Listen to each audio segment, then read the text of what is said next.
Hi, everyone. I'm Alex Kizalewski. I'm our Media and Events Coordinator here at Century Foundation.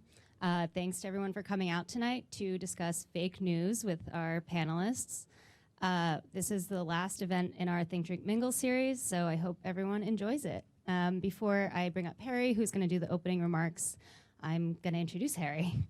So Harry is our privacy and surveillance intern for the summer. He recently graduated from Middlebury College, where he studied political science and Arabic. This summer, he's working with the surveillance and privacy team on a variety of research and writing projects related to surveillance law, the targeting of vulnerable populations, and spy technologies. Thank you, Alex. Hello, everyone, and welcome to the final event of Think, Drink, Mingle, the Century Foundation Summer Series for Young Professionals. Tonight's conversation will focus on a term that's been thrown around a lot in the media recently: fake news. Although the term fake news is relatively new, misleading or artificial media has deep roots in American politics. In the midst of the Iraq War, for example, comedian and satirist Stephen Colbert coined the term truthiness, which I think is relevant to our discussion tonight. Anyone can read the news to you, he joked. I promise to feel the news at you. With the growth of platforms like Twitter, the normalization of publications like Breitbart, and the hostile stance the Trump administration has taken toward the mainstream media, conversations surrounding truthiness and outright fake news are more important than ever. What makes fake news fake, and who gets to define it? How can it be combated? Should content platforms like Facebook or search engines like Google play a role in this? What about journalists? How has their role changed in the era of fake news? How big was Donald Trump's inaugural crowd? These are tough questions that require a lot of thought, but luckily we have a fantastic panel with us here tonight to get the ball rolling. The first of our three speakers that I'd like to introduce is Sam Adler-Bell. Sam is a policy associate at the Century Foundation, where he researches civil liberties, intelligence, and inequality. His written work has appeared in The Nation, The New Republic, Commonwealth, and elsewhere. Next up, we have Clio Chang, who is a staff writer at The New Republic, covering domestic politics, policy, and a little bit of culture. She previously worked as a policy associate at the Century Foundation on the Rediscovering Government Initiative. Finally, we have Barton Gellman, a Pulitzer Prize and Emmy Award-winning writer, a senior fellow at the Century Foundation, and a visiting research fellow at Princeton. He led coverage of the NSA at the Washington Post based on a classified archive that Edward Snowden gave him in 2013. He is now writing a book for the Penguin Press on surveillance and privacy. His previous book, Angler, The Cheney Vice Presidency, won the Los Angeles Times Book Prize and was a New York Times Best Book of 2008. Thank you for all being with us here tonight, and I'll hand it over to our panel. Cool. Sam's going to start. Here, start. Cleo's going to start. No, Cleo's going to start. I'm going to start. Well, thanks for all coming here today to talk about fake news. I thought it'd be useful if we just went through like a quick, short history of like the recent term of fake news, so we can all be on the same page as to what we're talking about. So I think the term really came into play as the most recent iteration right after the election, right? Right after the election, you know, people were worried that fake news is one of the things that, you know, got Trump to win. A lot of completely false news was proliferated on Facebook, and most of it was pro-Trump. So it'd be things like, you know, Pope Francis endorsed Trump, which is a completely false piece of information, and it was shared thousands of times on Facebook. So it became sort of this thing that people were, on the left especially, were worried about, that are we in this era where, how do we control this? And Mark Zuckerberg, right?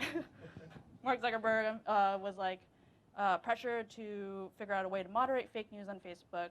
So it really started recently as this problem for the left to think about, and about actual completely fake news. And then I think it was in early January that BuzzFeed published an article, Dossier, and I think you guys will probably remember it most for having the P-Gate story in it, which is it was this completely unverified dossier that had a piece of information in it, like that saying that Donald Trump, that the Russian government had compromising material on Donald Trump, and they had a video that showed him with prostitutes, and it was salacious information, and they were using this to blackmail him to work for the Russian government. So BuzzFeed published this dossier that was compiled by an British intelligence officer.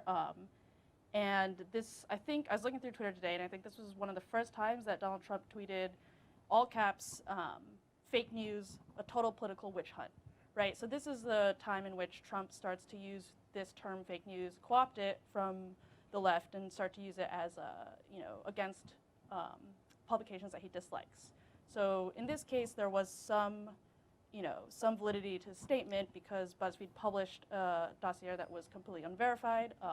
But then Trump goes on, and you guys, I'm sure have all seen it recently, to berate the New York Times, the Washington Post, CNN, like all of traditional media, anything that publishes things that he doesn't agree with or things that, a lot of damaging information about him and his administration, he'll just deride as fake news. And which kind of brings us to where we are today. The term has been switched from this term on the left to this term used by Trump. And I think an interesting piece of information that is that the effect of fake news on Facebook during the election actually may not have been as important as a lot of people were saying that it was. I think it was something like 1% of people remembered seeing a fake news story, and even fewer amount of people believed it to be true. So this idea of like fake news as a new problem on Facebook is perhaps not as important as the idea of the history of fake news in traditional media sites like Fox News that emerged for the last 2 decades that are also peddling complete lies, but are treated more like a mainstream media source. But that's just quick. Well, first of all, I'm so happy to be up here on this panel with 2 of my favorite journalists, present and former colleagues. I'm going to kind of represent the doom and gloom side of the stage. And I think that part of the problem with talking about fake news is it's sort of a forest for the trees situation. To start, the problem of fake news is not that it exists, because throughout history, obviously anybody could have printed a broadside or printed a newspaper if they had the resources full of lies. In fact, the First Amendment fairly expansively protects the right to knowingly false speech. And even in the digital age, the dark and conspiratorial parts of the internet have always existed. As I was looking into this today, I found out that Alex Jones has been broadcasting since the late 90s, but how many of us heard about him before the last 2 years, maybe? So the problem of fake news is not that it exists. The problem of fake news, as I see it, is that it's finding its audience now. And the reason for that, in my opinion, has very little to do with Russia, has very little to do with Donald Trump, and it has perhaps even less to do with Macedonian click farms where there's teenagers producing verifiably false information and putting up on Facebook. As I see it, it has most to do with the irreparably warped incentives of the media economy today. To clarify, how many people in the room are journalists? Okay, a couple. So some people will be very familiar. Yeah, wait, this is a safe place. You're not the enemy of the people here. So those of you who are journalists will be very familiar with this sad story, but since the dawn of the digital age, basically, print journalism, but journalism in general, has had to figure out how to make money and continue to exist as people have stopped buying newspapers nearly as much. And the decision that they made was, we're going to basically do what we did with newspapers, we're going to pay by ad revenue. But on the internet, that has proven not to be nearly enough revenue. And as a result, newsrooms have been suffering, there's been layoffs, and the way that the media has responded to this crisis is by chasing what's called clicks, which is basically ad companies judge whether they're getting their money's worth out of their advertisements by whether somebody clicks on the website, the page that includes their ad. In addition to that, over the past few years, social media platforms like Facebook and Twitter have become basically the fundamental infrastructure of the distribution of news media in this country. 50% of news consumers get news from Facebook or Twitter or another social media platform. Most of it is Facebook. And these platforms reward virality, and they are agnostic to quality or verifiability. At the same time, we all know of this concept of the filter bubble that is produced by social media, so that the algorithms that Facebook and Twitter use are really, really good at finding people who are likely to click on certain stories. And in fact, because of the way that we consume media, we want to click on the sorts of stories that confirm our biases. That produces these filter bubbles where we're not being exposed to other. So you all know that story. So to summarize, social media rewards virality, not quality. And the quickest path to virality, we know from social science, is sensational, emotional, and partisan bombast. And at the same time, these newsrooms are struggling to get by, to pay for their operation. And it's actually cheaper for media companies to pay a freelancer $50 to produce a hot take than to pay an investigative journalist to do a long story. And the hot take is much more likely to go viral than the long story. So basically, fake news, as I see it, and this is the strong claim, is really a symptom of the forces that are conspiring to destroy American journalism in general. Revenue-starved outlets are disincentivized from producing high-quality news. Staff writers get laid off. Video replaces text. Anyone who wants to write an investigative story, if they don't already work for a major magazine or newspaper, are having to fight over a small pot of grant money from nonprofits, and they're fighting against dozens of other people who want to do journalism in the public interest. I started my career in journalism a few years ago. I know probably a dozen excellent reporters who've quit journalism because there are very few paths to a comfortable career as an excellent reporter these days. There's much more paths to a uncomfortable career writing hot takes for many small media outlets. I could go on and on. Some people will probably respond, but what about in the past 6 months, the Washington Post, the New York Times, they've seen this resurgence of interest, of readership, of revenue. People are subscribing. And Bart might not be happy to hear this, but I think this is a bubble. It's a Trump bubble. And those papers are experiencing this boost of interest in political news which cannot possibly last. And in fact, I hope it pops soon, because I hope that he stops being president soon. So that's where I would start this discussion. After the Trump bubble pops, we're going to be right back to a situation where we're reliant on social media platforms whose incentives are agnostic to truthfulness and quality and actively hostile to detail and nuance. And that's what we're going to be relying on for this industry to survive. I don't think that Facebook or search engines or Twitter are capable of fostering a healthy media environment, because that is not what they're designed to do. Their incentive is to enrich advertisers and to give users an emotionally satisfying experience. I don't think you can twist the knobs on Facebook to turn up the good news and turn down the fake news and result in something resembling a public square where we all have a shared set of facts and we're debating it out in a way that maybe we imagine in an ideal past. I think the rot is at the core, and I think that as long as high-quality news has to compete in the attention economy with cheap content specifically designed to exploit the algorithms that determine who sees what, people will consume more fake, partisan, opinion, barely true, and bias-confirming media than they will confirm deep, true, investigative reporting in the public interest. Now, that is a sad story.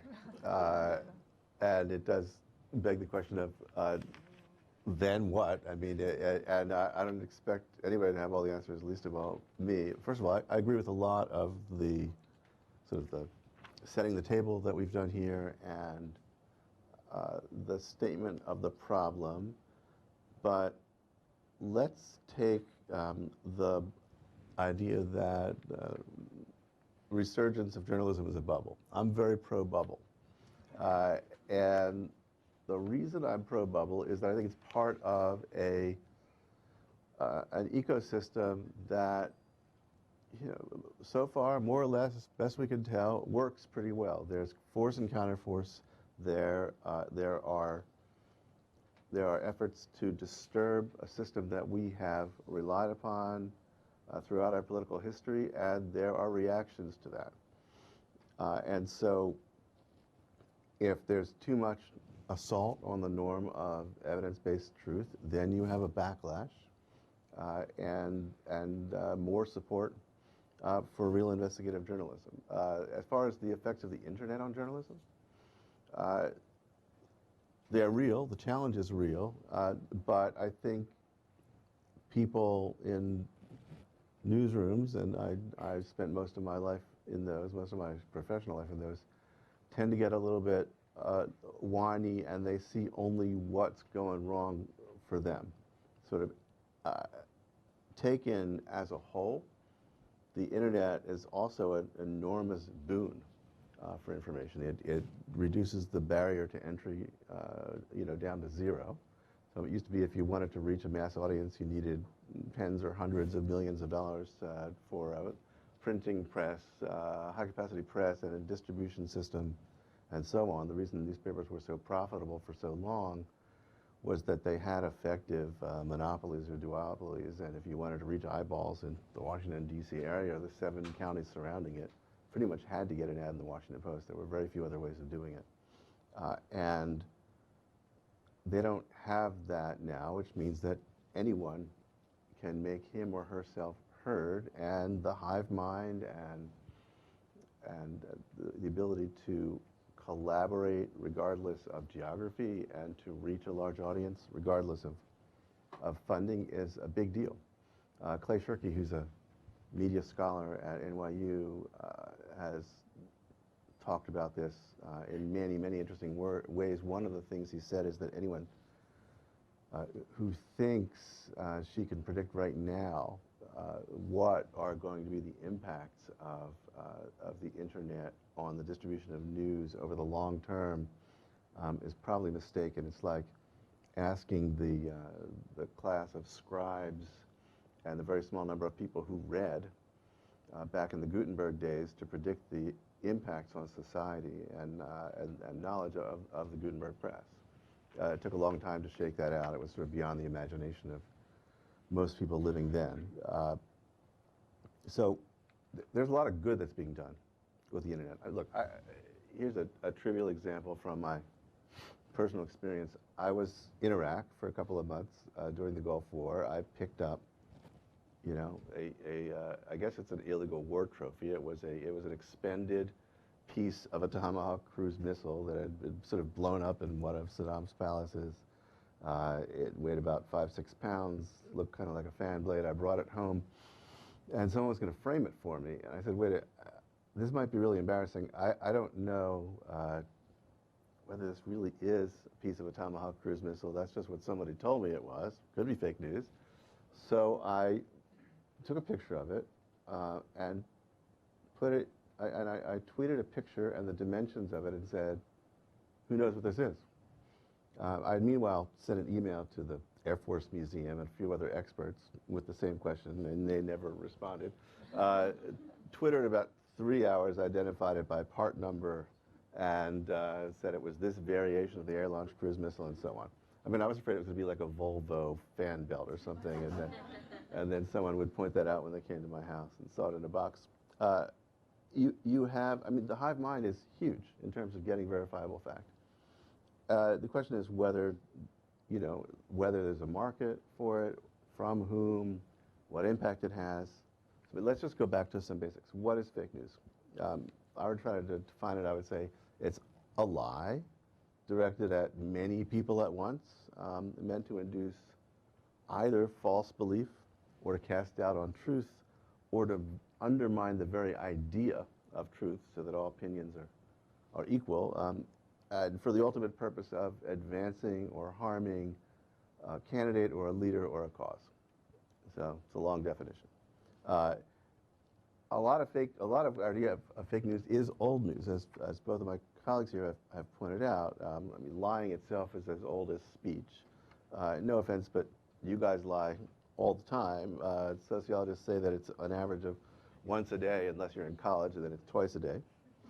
I'm not making this up. It's not fake news. I mean, slanted and scurrilous and false journalism was our founding norm, and you ought to see what, Jefferson's allies said about Hamilton, or else just go see the show.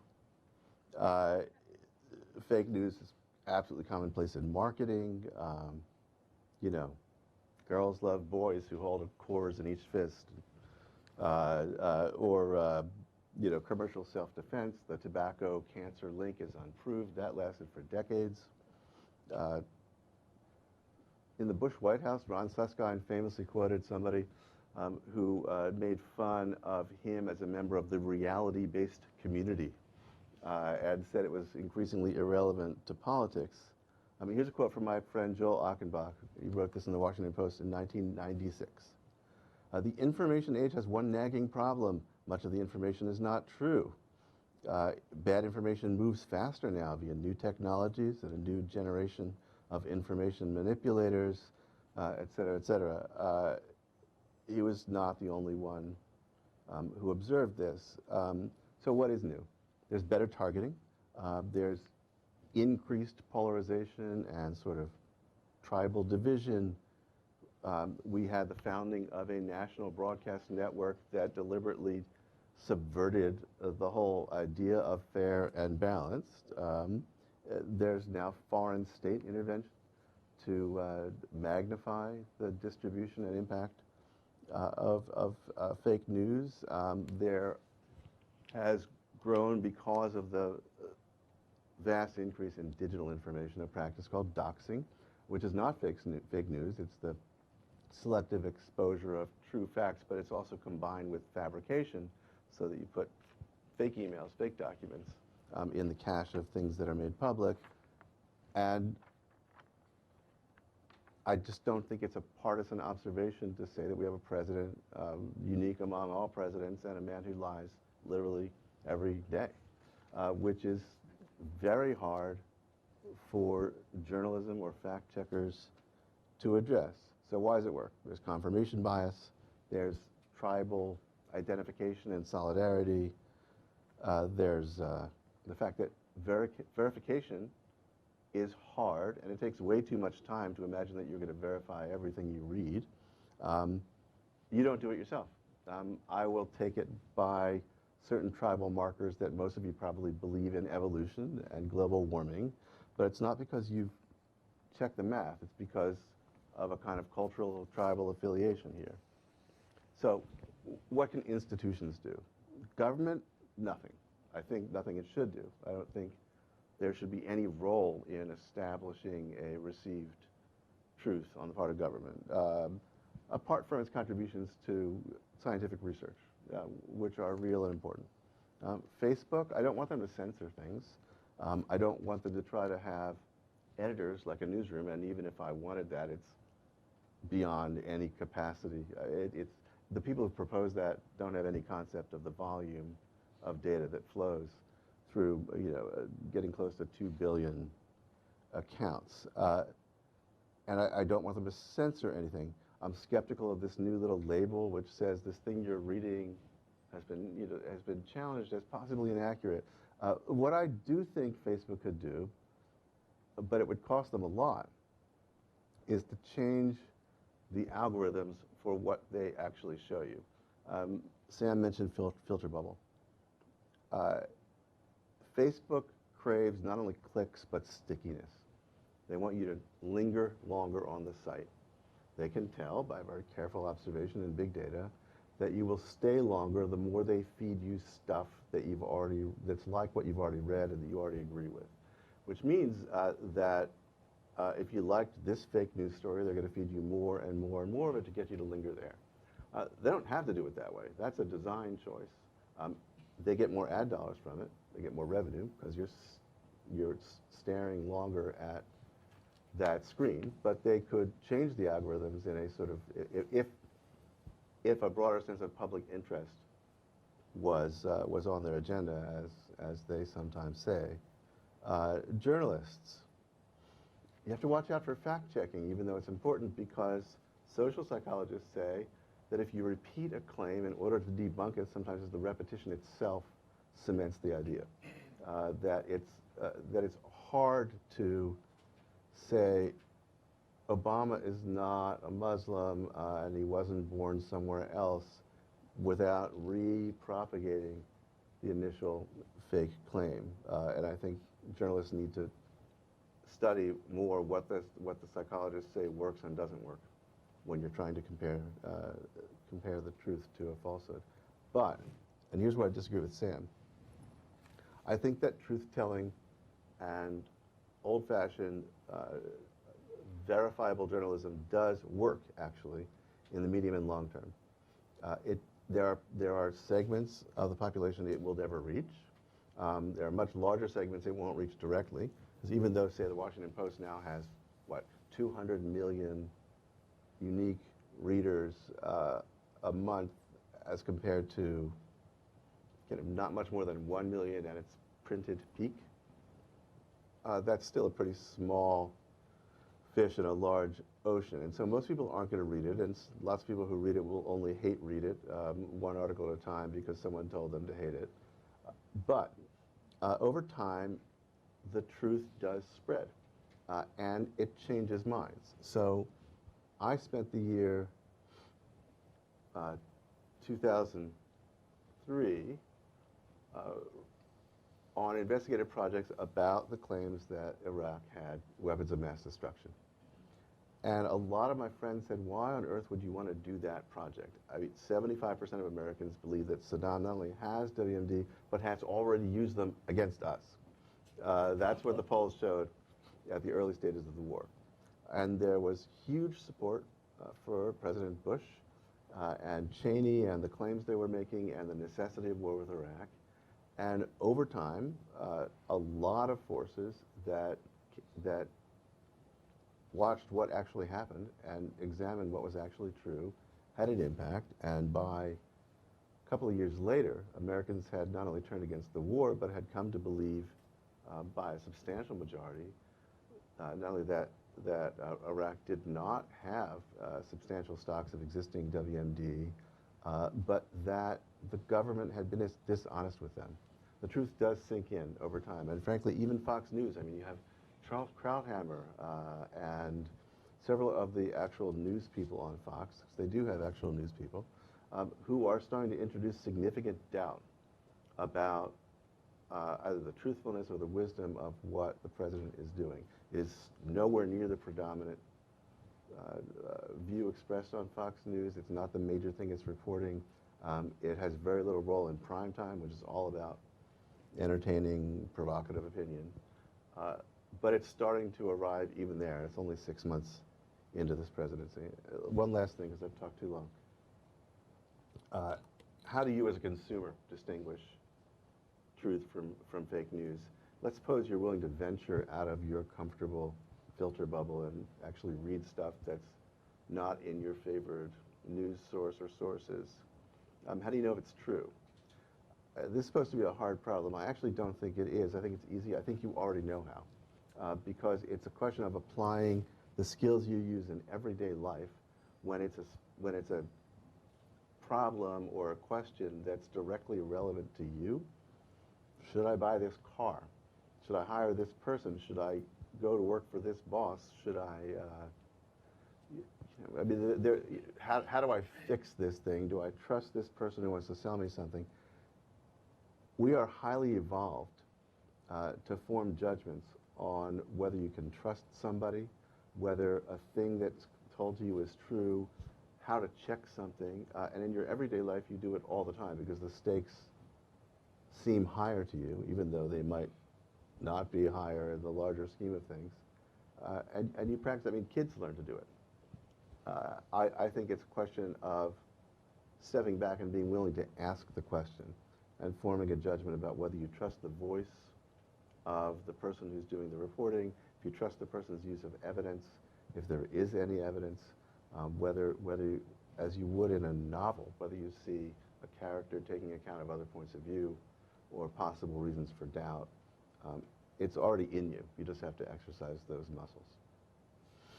So we're going to talk a little bit up here, and then we're going to open it to the floor. We'd love to make this a group conversation.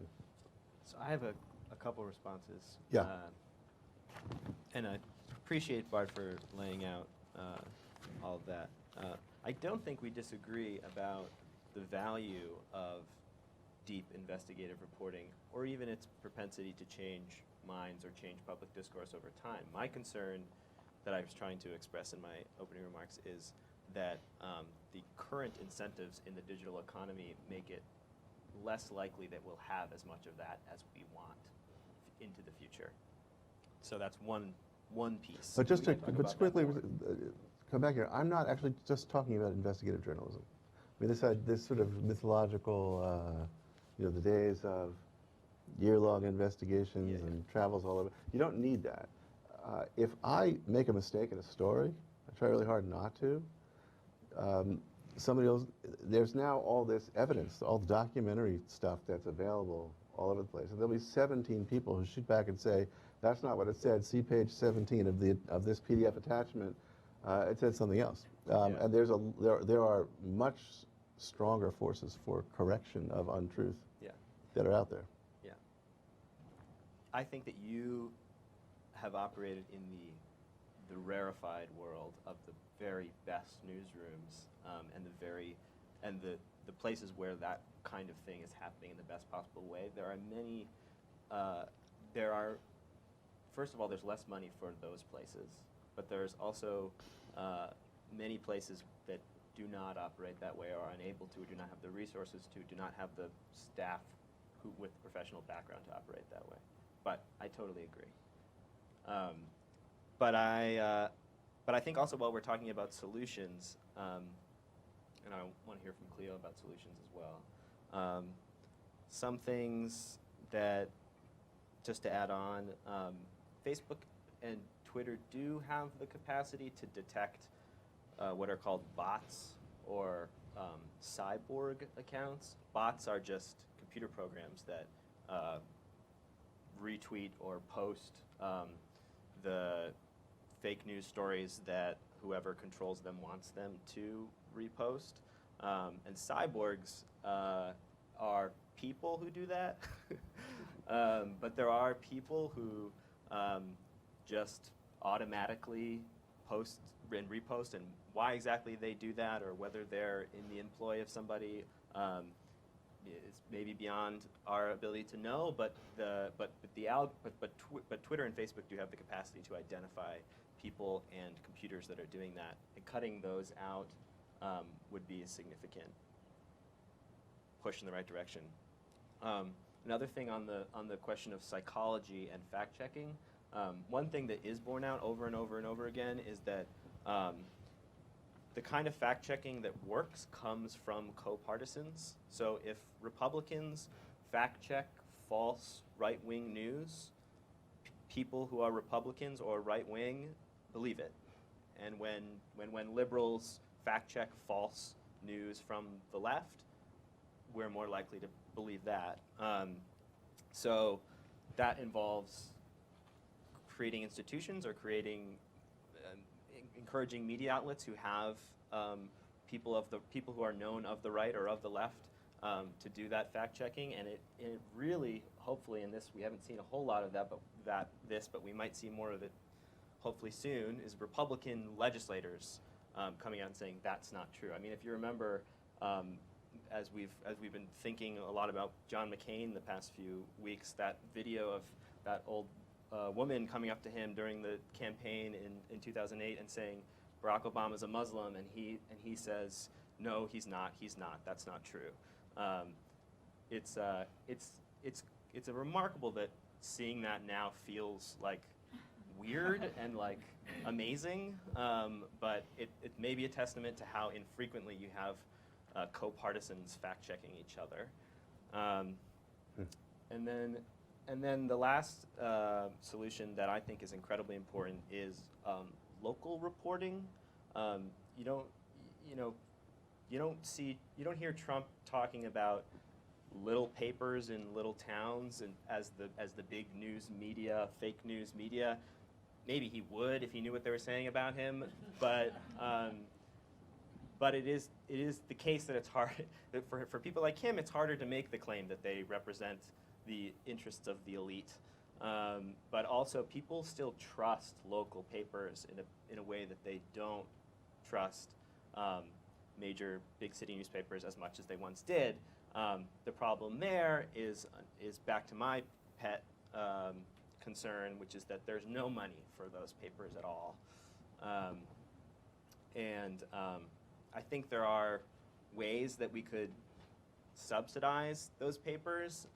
That gets into another area. But certainly in a lot of countries, other countries, there are much more robust government subsidies for small papers in cities, which I think we would benefit greatly from having here. Of course, we are nowhere near a political environment where such a thing is remotely possible, but while we're talking about pie-in-the-sky solutions, funding local papers would be good. I mean, I think an important thing, which we've sort of touched upon, but not really gotten that much into, is the underlying partisanship nature of this kind of stuff, right? So you talked about, I think one of the scariest things to me is the idea that we'd have to rely on Republican legislatures to start telling the truth and correcting things that Donald Trump says. Obviously, that's not going to happen anytime soon. And Trump himself rose to presidency as a birther, right? And that was promoted through Fox News. I think as long as those kind of conspiracies benefit a certain side, I wouldn't imagine that legislators would suddenly want to start correcting it if they don't see it as advantageous to them. And I think right now we're seeing, and maybe it's not for the first time, but there's a lot more liberal fake news that's coming out, and I think it's because, we have people like Louis Mensch, who's on Twitter just spewing Russian conspiracy theories. There's been a lot of that, Russia conspiracy theories that's come out on the left post the election, and I think a lot of it has to do with this feeling of fear, right, and not having control over the situation. And I think we're, for the last 8 years, that's what's happened for a lot of the right, and that's why we've been seeing a lot of right-wing fake news coming out. But now it looks like,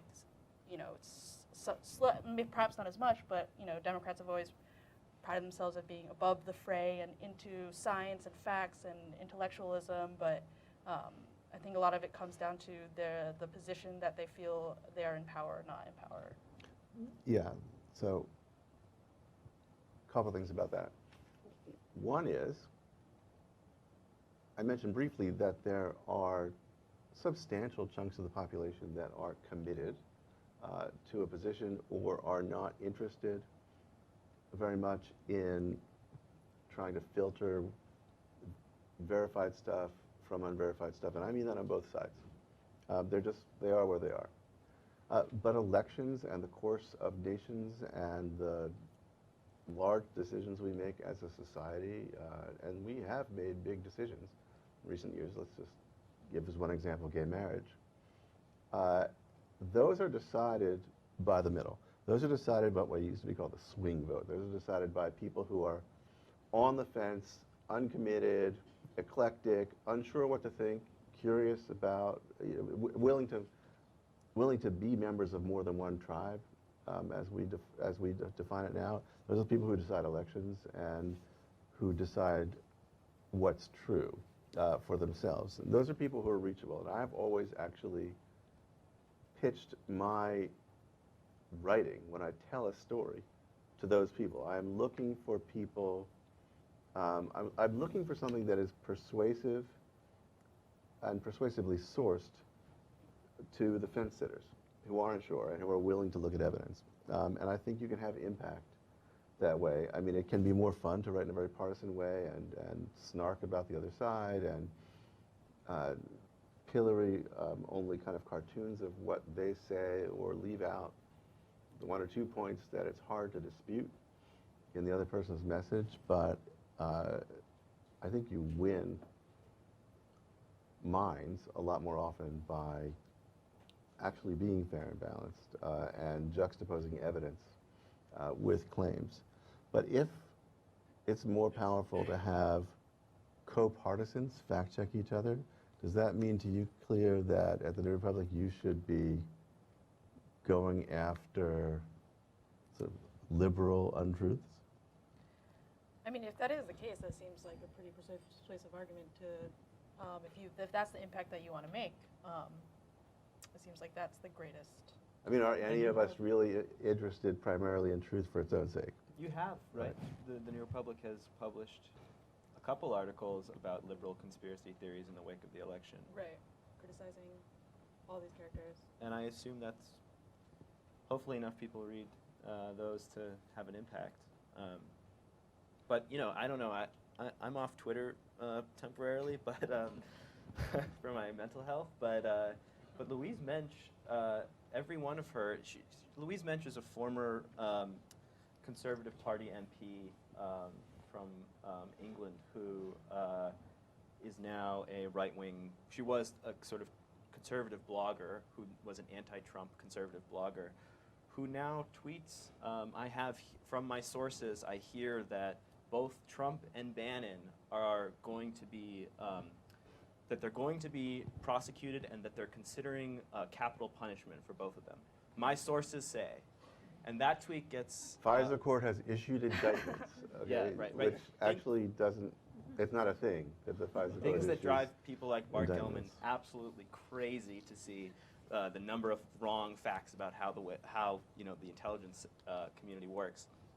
But those tweets about Trump and Bannon getting hanged are getting, you know, 5,000 retweets, if not more. And those are all presumably people who are broadly on the liberal side of things. So certainly it's not, the left is certainly not immune to this stuff. I have a question for, well, I have lots of questions for both of you, but I assume lots of people out here have questions too. Yeah, what time is it? We should, let's make this the last one that's just among us, and then we'll Open it up. respond to everyone. Okay. Everyone looks eager. Bart, I'm interested in how this present environment is shifting some of the sort of traditional terrain of how some people in the government interact with the media. And so in that interest, we've already talked about this before, but you were at the Aspen Security Forum last week, which is an interesting event that you can sort of color in for people a little bit. But I read and I heard from you that there were people in the intelligence community, not a community that's typically particularly loving towards investigative journalists like Barton Gellman, who, as you'll probably all know, has been part of one of the biggest stories about intelligence community wrongdoing in history. But at this past year's, at last week's Aspen Security Forum, there was some love in the room for investigative journalists, or for the mainstream media, from people at high levels or former people at high levels of the intelligence community. So I'm interested in why you felt like that was the case.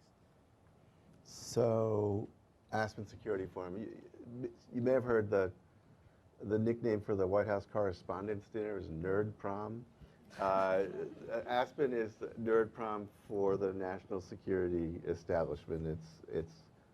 It's cabinet chiefs, assistant secretaries, heads of intelligence agencies, 4-star, 3-star generals, contractors who sponsor the thing, a sprinkling of journalists, academics, and so on. This was not friendly terrain for me in 2013 after Snowden, when I was moderating a panel with 2 former directors of national intelligence. I mean, I lost the room in 35 seconds and was basically PNG'd since then. They've never invited me back onto that stage. And yet, this time, I find myself weirdly rooting for the deep state to subvert the will of the lawfully elected president to some extent, right?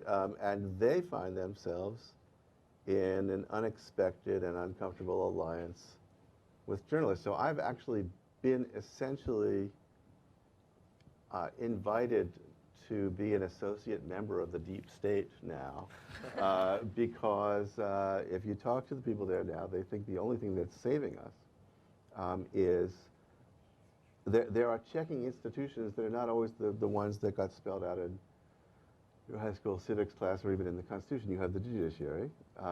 You have the permanent bureaucracy that has certain norms that it won't bend very much. You've got journalism, this is what they're saying. And if you're lucky, you've got Congress, but you know, that's still in doubt. I think institutions and norms and social arrangements are organic and tend to defend themselves when there are sort of big disturbances in the force. And I think that we're seeing that now. If you want to say that there's a conflict between Trump right now and his people on the one side and so the rule of law, the fundamental truths about big world events, and therefore again, Trump against the deep state. It's an ongoing struggle. You can't be sure of predicting, but so far the deep state's holding its own, and it's embracing allies in places it wouldn't normally do. Let's take comments, questions from the floor. Try to make them briefer than my long answers, and we'll get more of them in. Sir. Fan of all your work, so thanks for having this. I wanted to briefly touch upon something that you guys haven't, which is TV and network television, given that we have a president who seems to watch more than he reads, and just the importance of television news in this debate. Where that seems to be very relevant. Well, I think, like, from what I've seen, television news has not been immune to the same problems that we're talking about with digital things. If we look now, it's cheaper for cable news networks to, in the Trump era, have 10 panelists to argue about something that happened in the news and have an incendiary figure like Tommy Lauren or Jeffrey Lord on TV, rather than to send reporters out into the field and to report a story and to have that air. So I think all of these, and they want their videos, they want that clip to go viral online. This one clip of Jeffrey Lord said this crazy thing about Donald Trump and like viewed like millions of times. Like, that's easier for them to produce than for them to actually send journalists out and to report a story in the middle of the country or something like that. So I think, cable news networks face a lot of the same challenges that the rest of media does. Yeah, we mentioned Fox, but I don't know if any of you read this Alex Perrine's piece at, where was that? Fusion. At Fusion from a few months ago, and then Jack Schaefer just wrote for a very similar story about how one of the best ways to explain Trump is he's an old white man, in other words, a Fox News viewer, who got old and stopped reading newspapers so much and started watching Fox News a lot, and that Fox News's MO since the beginning was basically a long con on the nation's elderly white male population. Inciting anger in them and selling them products, and getting them to stock up on gold and prepper materials for the imminent apocalypse. So that's also part of this conversation. Yet TV also brings you the ability to see things for yourself in many cases. You might think, well, it's bad and it's propaganda from one point of view if the TV lingers on Donald Trump at a rally. But how do you think you know that he has crossed this line or that line, that he has politicized a Boy Scout jamboree, if you don't get to actually watch it, if you don't see exactly what he does and how people react, and if you don't see the considerable vulnerability of an unexpected population to this sort of message, you need to see that stuff if you're going to react to it. And if you, and as I said, sort of interesting challenges and truths come from unexpected directions.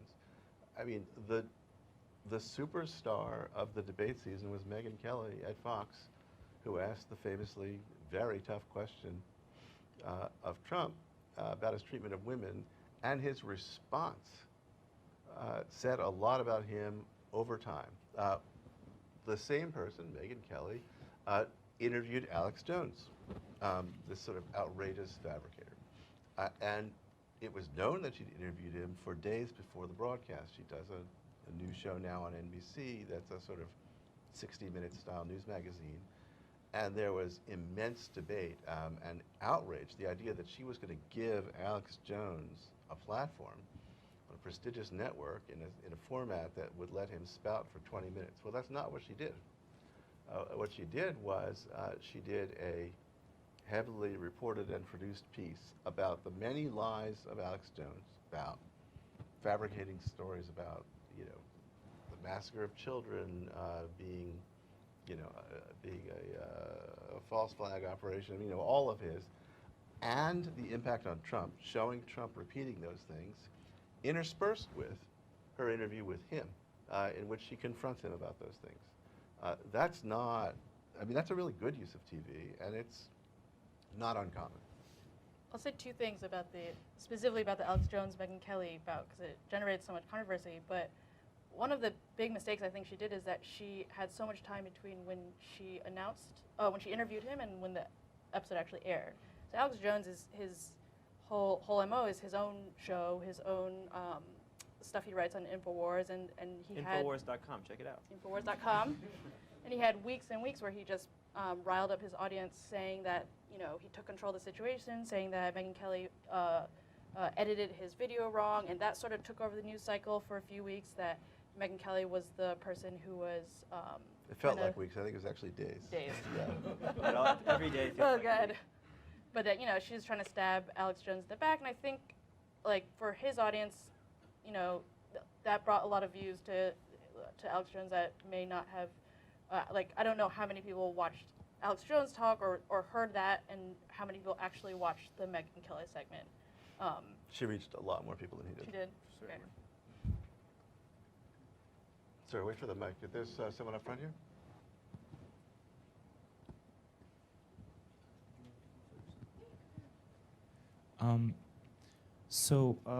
My question was about the corporations that are influencing the American media and how,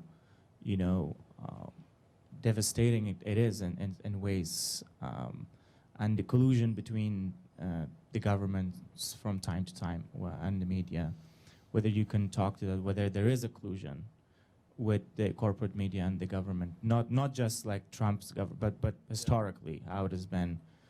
And one of the solutions that was offered here was government actually funding, media, news. So how much of government we want in our lives, and people like Alex Jones has been doing great without government. And I'm not pro Alex Jones. I don't believe in a word he says, but I'm just looking at his model, how successful this guy is. But I also see Cenk Uygur from TYT, very successful guy who was probably beating Alex Jones. Could we look into something like that instead of corporations, governments? I don't know what's your opinion on that.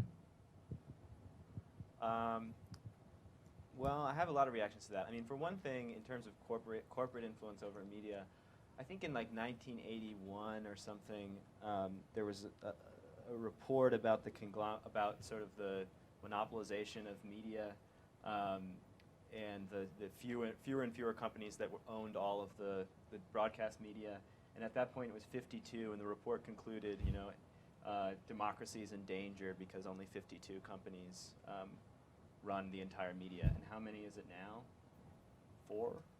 Is it? Yeah. Maybe? This many, yeah. I mean, it's small. Yeah. Smaller. You know, at the top, we're talking about. And so certainly that's concerning. And something Bart and I were talking about earlier is that, you know, like sometimes you hope, well, someone like Bezos can save a great paper and not, you know, who bought the Washington Post and not, you know, seem to exert too much influence over its coverage. On the other hand, you have somebody like Mercer, who runs Breitbart, and he's also purchased. Is he also purchased Sinclair, or another right-wing person runs an enormous network of local TV networks, the Sinclair network.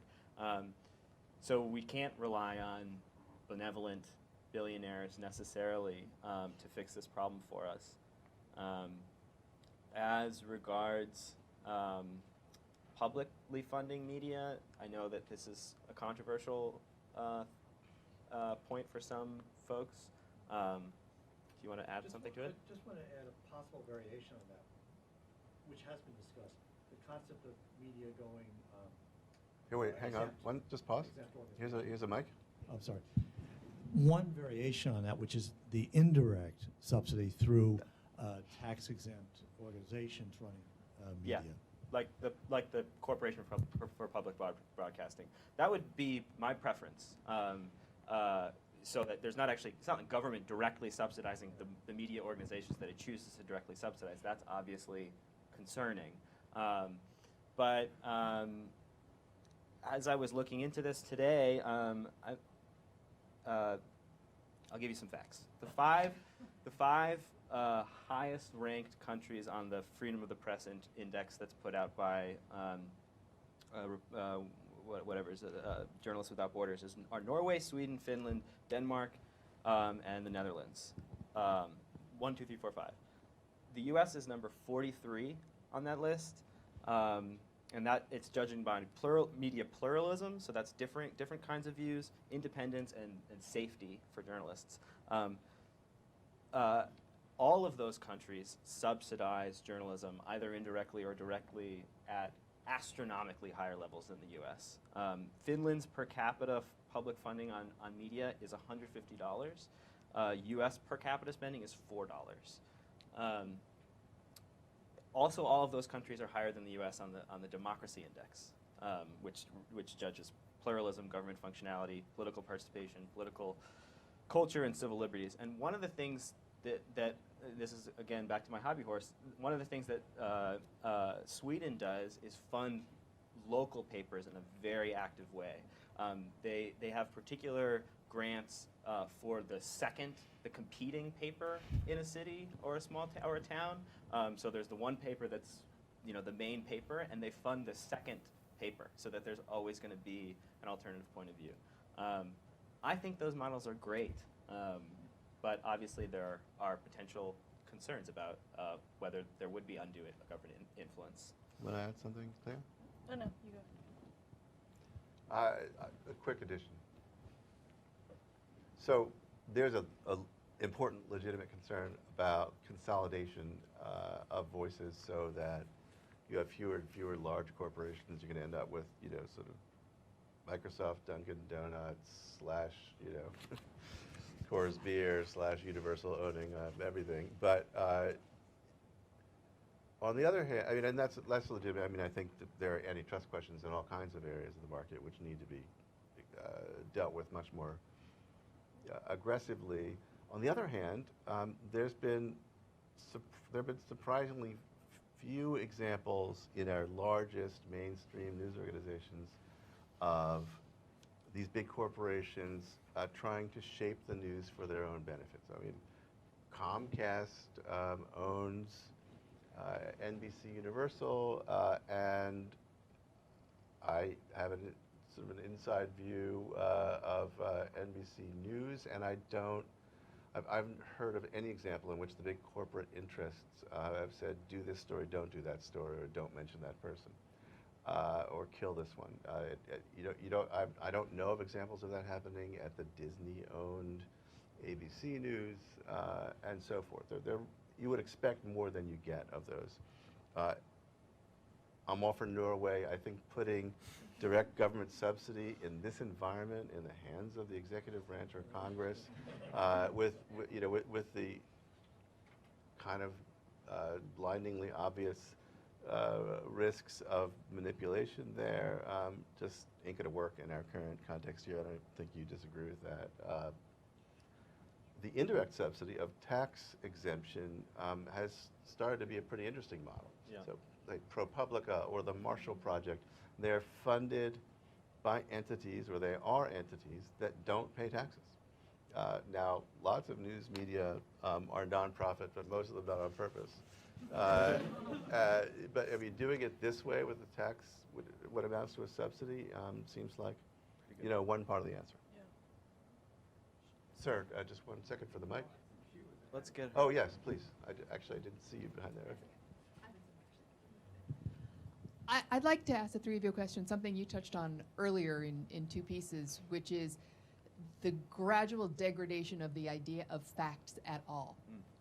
And the idea that we have people now in this country who cannot distinguish between fact and opinion, and we talk about Fox News, but it's got like 3 hours of news a day. It's an opinion network that calls itself news, and I think in their regulatory filings they say, yeah, we got a little bit of news, but people who watch it don't necessarily understand that. Even CNN at this point, you talked about the panels, it's all opinion.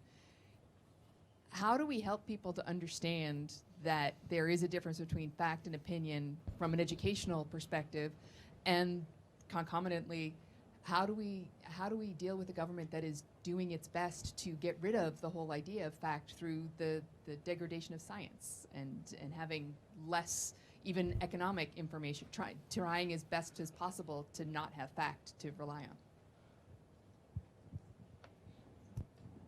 Come on, you got to have the answer to this, Clio, 'cause I sure don't. We need a moment to think on that one. I'd be interested in your response about, in terms of how unprecedented this moment is in terms of your long career in journalism, in terms of how consistent. I mean, obviously, as you said in your opening remarks, there's obviously been times where people have, where our government has lied over and over again or denied something is true. But Right, there is something different about what seems to be a fairly systematic assault on the whole idea that there is truth and falsehood. That the promotion of an idea that anything that goes against your tribe, your team, must be false or fake. So you had a minority of Republicans recently polled by the Public Policy poll who believed that Donald Trump Jr. had met with any Russians. Now there's almost no fake news out there even denying that. I mean, since Donald Trump Jr. put out the letter and agreed in public quite prominently that he had met Russians. But there are people who, when you ask them the polling question, well, that sounds like a story that makes my team look bad, so I'm not going to buy it. And to some extent, you can't reach those people. But I said, in their real lives, in their everyday lives, I mean, look, there is the Darwin effect, so not everyone is like this. But I mean, if you're trying to decide whether it's safe to drink that cup or eat that thing or walk in that place, you tend to have a much more practical approach to whether there is such a thing as verifiable truth. And I don't think that you're going to succeed ultimately in undermining that idea where people think it matters. If politics is mainly kind of entertainment and a spectator sport, and you root for your team the same way you do for your sports team, then people aren't thinking in those same terms. But when it starts to feel like it has a genuine impact on things they care about, then it's much more likely that they will. Your turn now. Yeah, thank you. First, I have to confess my bias. I'm a third-generation print journalist, and I've served time on the editorial boards of both the Washington Post and the New York Times. And I have been struck, and I'm doing a study, in fact, of this, by the growth of editorial boards as media consciences. At the Times, for example, they helped define the distinction between church and state. Church being opinion, state being fact. And one part of the paper deals with fact, the other part is permitted to have opinions and is assigned to have opinion. My question is, why not on the major social media, don't they have editorial boards? Why not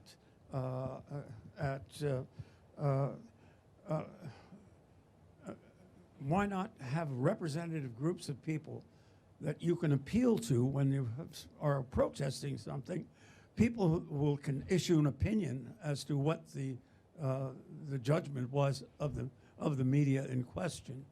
Why not, in fact, encourage this with foundation grants and subsidies if the platforms themselves resist doing it? I can give you more details, but I'll leave it at that. Well, first of all, I applaud any number of generations of print journalism, but I think it's a very honorable tradition. On your question, I think the problem with editorial boards or editors when it comes to sort of large social networks is they just don't scale. It's almost impossible to imagine that they could scale. Take a very weird analogy. East Germany, back in the pre-digital days, needed sort of one neighborhood spy for every 2 or 3 people to keep an eye on the population.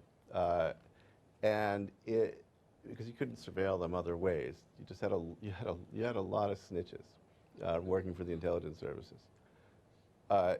Facebook is coming up on 2 billion users, so what would that mean? Are they going to have hundreds of millions of editors going through these sort of vast oceans of digital information that, or opinion or lies that are coursing through it? There's essentially no way to use human filters on volumes of information that large.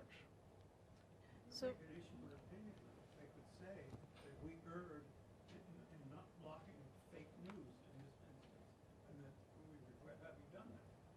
The thing that I think might have an impact, and I was intrigued by what Sam said earlier about bots. I mean, these are bits of digital code that take advantage of what Twitter and Facebook and others expose in what's called the API, their application program interface. You can hook into the methods of posting on those platforms in such a way that it doesn't require you necessarily to open an account and type out a post and hit send. You could make it send millions per hour, 24 hours a day, with a piece of code that taps into the infrastructure. You can also teach that code to look for certain keywords and then reply. So now you're hitting people who are likely or than not to have an opinion you want to reinforce. They have very strong abilities to detect the use of code to mass transmit messages. The problem is that some of the bots are actually quite useful.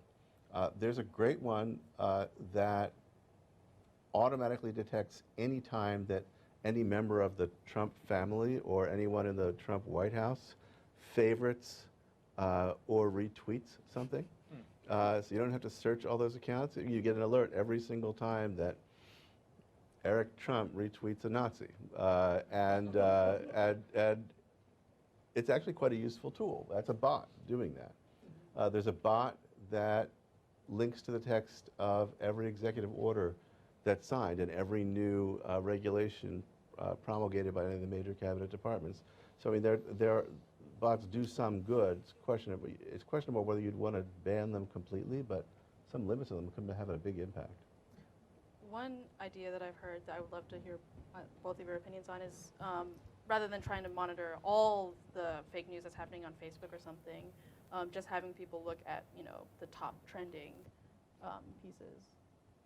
There's some of the reports in the immediately aftermath of the election suggested that the vast majority of the most popular and most shared fake news stories were coming from a relatively small number of sources. And I think that Facebook has, at least in their postmortem, promised to do some amount of policing of how high up on people's feeds those stories end up being. I mean, obviously then, one of the things about, one of my reactions to that suggestion is that one of the things that Zuckerberg has really, really stressed is that they are not editors. They are not an editorial platform. They are committed for basically financial and ideological reasons to the idea that they are not responsible for what happened in the election or what people see.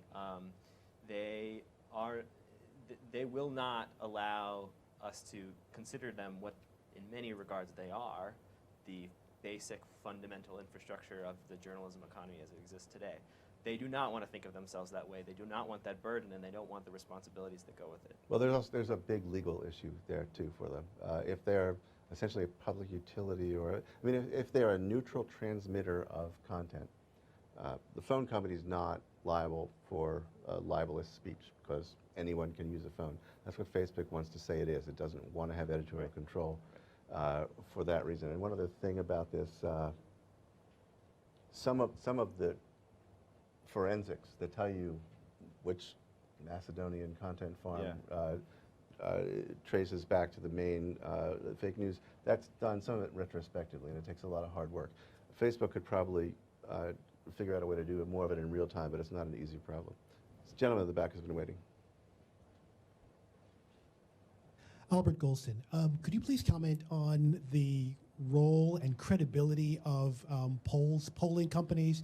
To what extent are they contributing to fake news? Is it a question of the tail wagging the dog because there are so many different parties who actually use polls to, support their position, and possibly that's baked on fake news or bad information?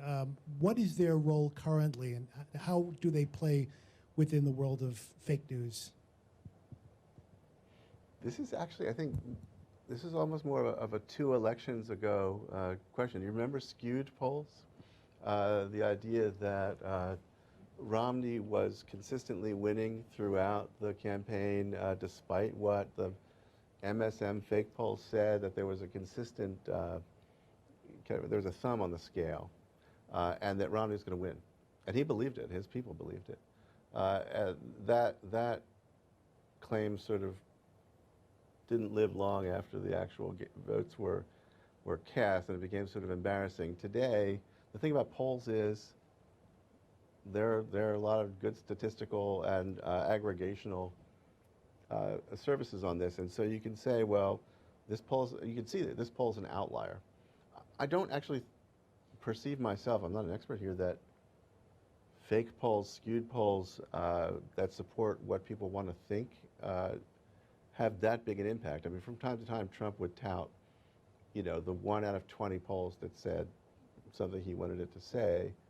I don't get the impression that that was a very big energizer for his base or had all that much impact.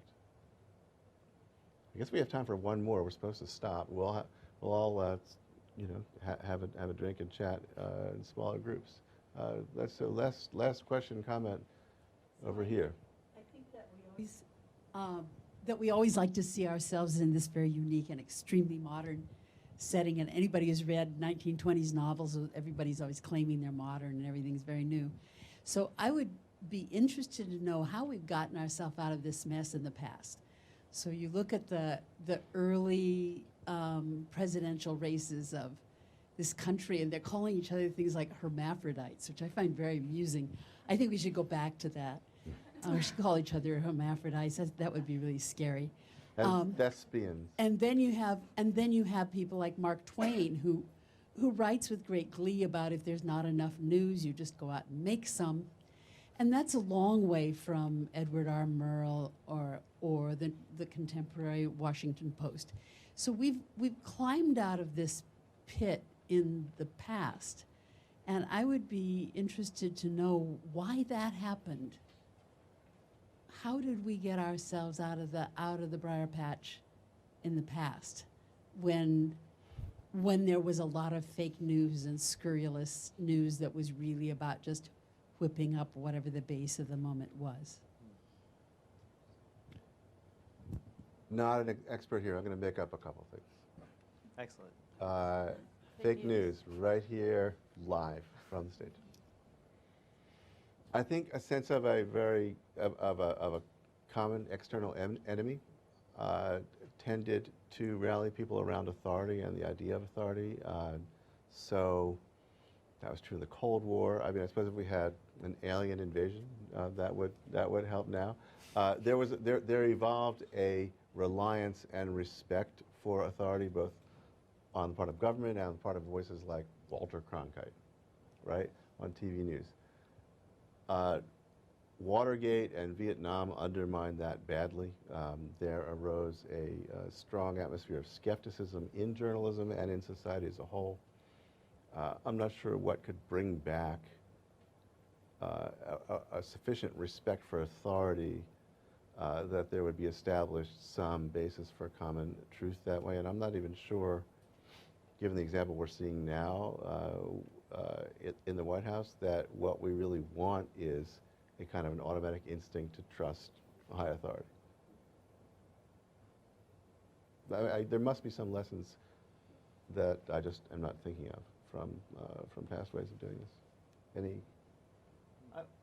I agree with that, and also don't know the answer to your question. But I do think that there's a difference between, I mean, I think like the kind of vulgar, kind of vitriolic, partisan press is not in and of itself the problem. I mean, I think that stuff's great and enjoyable and has a role in politics. So, you know, but the problem seems to be different when untrue things and change people's minds in a pretty serious way, or at least affirm them in the things that they already thought that motivates them to vote or not to vote. I mean, I think that one of the things that didn't come up, but it's probably the case that as much as the impact of if there was a significant marginal impact on the outcome of the election by fake news, it was getting people on the left not to vote as much as it was getting people on the right to vote. Fake news or you know, partisan news. So. Thank you, everyone. We'll gather just outside these doors. Thank you. Thank you.